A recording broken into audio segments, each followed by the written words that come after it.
Physical distancing and the use of face covering, in addition to helping reduce the spread of SARS-CoV-2, may also be protective in reducing circulation and transmission of other seasonal respiratory viruses. My name is Kate Freeman. I am an Allergy and Immunology Fellow at Mayo Clinic in Arizona, and today I would like to talk to you about our retrospective review on the effect of physical distancing and the use of face coverings on common respiratory virus circulation that will be appearing in an upcoming edition of Mayo Clinic Proceedings. The national patterns of circulation of the common respiratory viruses, including human coronaviruses, parainfluenza, and influenza, are well established and follow a consistent, largely predictable pattern of disease prevalence year on year. It was our hypothesis that the arrival of SARS-CoV-2 community transmission in Arizona and implementation of statewide physical distancing measures and use of face coverings coincided with a decline in circulation of the common respiratory viruses. We performed a retrospective review of the results of respiratory viral panel testing performed on nasopharyngeal swabs at Mayo Clinic, Arizona from January 1st, 2017 to July 31st, 2020.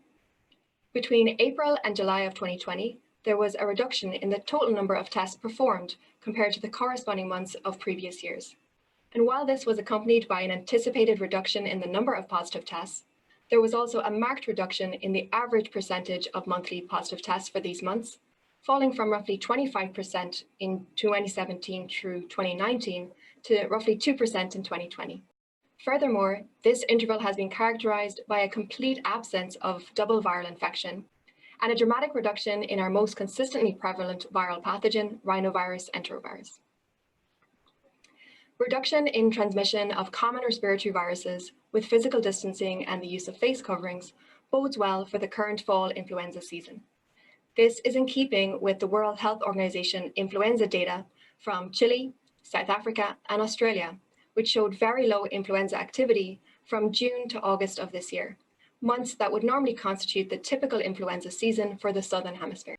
Physical distancing and the use of face coverings may have a potential long-term role as a meaningful mitigation strategy in the seasonal battle against common respiratory viral pathogens. Further analysis of laboratory data as we proceed through the fall and winter of 2020, when we would typically expect increased respiratory virus transmission, but with ongoing physical distancing measures and use of face coverings, will help clarify whether the decline in positivity rates seen between April and July of this year, when virus circulation is at its nadir, proves to be a sustained effect. Thank you. We hope you found this presentation from the content of our website valuable. Our journal's mission is to promote the best interests of patients by advancing the knowledge and professionalism of the physician community.